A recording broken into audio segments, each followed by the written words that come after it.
bibilhin lang kami. Tsaka kukunin ko yan yung pinakamalakasan kong motor. Okay.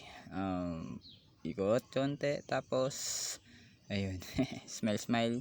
Parang si Jeric Crabal. Ay, charot. Charot. Ayun, road trip muna tayo guys ha. Road trip muna tayo mga ka-recipe.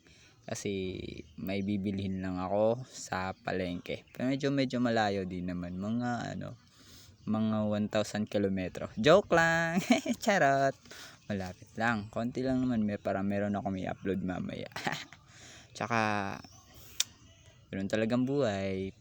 Kahit wala pang sa work, kahit wala pa akong work, sideline muna tayo ng vlog para mas maganda talaga ang natin, content natin, di ba? Pero kaso lang, dahan-dahan lang kasi wala tayong helmet, delikado na. Ayoko kasi mag-helmet. sorry sa mga TF dyan.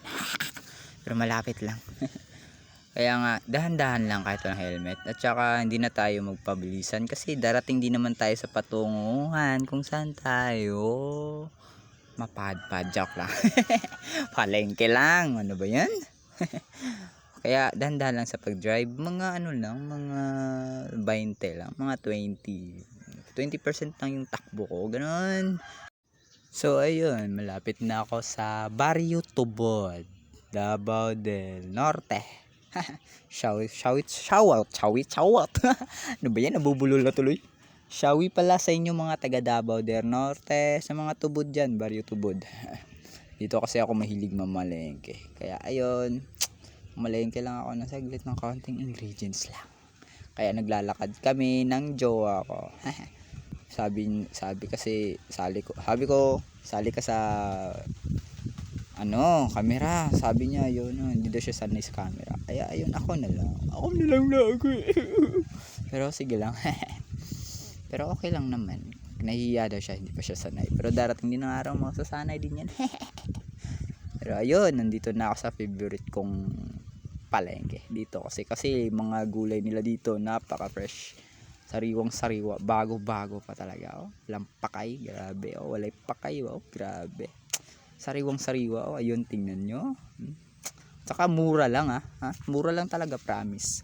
Kaysa bibili ka sa mga sa mga tindahan, sobrang laki ng presyo. Kaya ayun, namalengke na lang ako sa Barrio Tubod. Shout out nga pala sa mga taga Barrio Tubod. Bibili ako ng ingredients kay Mese para may upload ako mamaya. Kaya ayun, tinimbang na ni Kuya. Kuya, murahan mo lang ng kaunti, wala na akong pera. Kuya, kawa ka naman. Huwag mo abutin ng 1K yung price, Kuya. Kuya, charot lang. Magbabayad na ako. Kigwa. Ang galing kong marte. Parang ewan. Agkano to, Kuya? Piso. Pabili, Kuya. Piso lang, Kuya. Piso. Salamat. Nakamura din. Piso lang. Kaso nga lang, yung isa sa likod, yung jowa ko, saging daw. Saging kardaba. Naku. Ito yung saging na kardaba. Yung medyo mariba, yung hinog-hinog. Yung hindi masyadong hinog pwede na pang maruya or pang tinaypay or gano'n, kahit ganun. Ate, magkano to? Dapat mura lang daw sa 23 pesos lang daw, guys. Mga ka-recipe, makakasave talaga kayo dito, guys, dito sa Barrio Tubod. Bili kayo dito, mura lang mga dito pamilihin. Dito kayo, guys, mga taga Barrio Tubod, mga Davao del Norte, dito kayo, mura lang dito. Di sakto lang yung dito, 100. Ayun, uwi na kami. Maglakad-lakad papunta ng bahay. Ito. Medyo mahirap dito, guys. Kasi ako pa yung magmotor, ako pa yung magkamera. Hirap talaga dito, guys, kasi sabi ko siya lang magkamera. Ano nga lang, nahirapan din dyan, dami niyang dala. Ayan tuloy, ba't ka sumama kasi? Ayan tuloy. Ganun lang yun, guys. Pauwi na kami, guys. Dandan lang sa pag-uwi.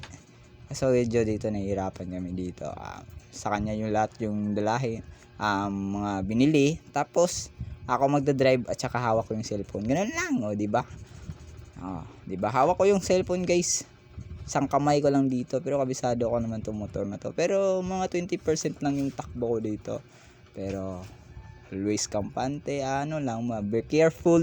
Be careful with my heart. Charot. Be careful sa pagdadrive, mga ka-recipe, Isang kamay lang ako dito. So 20% lang yung takbo ko dito hanggang sa makauwi. Darating din tayo sa bahay ng ligtas. Kaya careful lang. Isang kamay lang ako dito. Tingnan mo, isang kamay lang. Pero papauwi na kami. So ayan, nakauwi na yun. Picture din pag may time. Ako lang muna, ha. Salamat. Thank you for watching. Love you. Ay, bye-bye pala.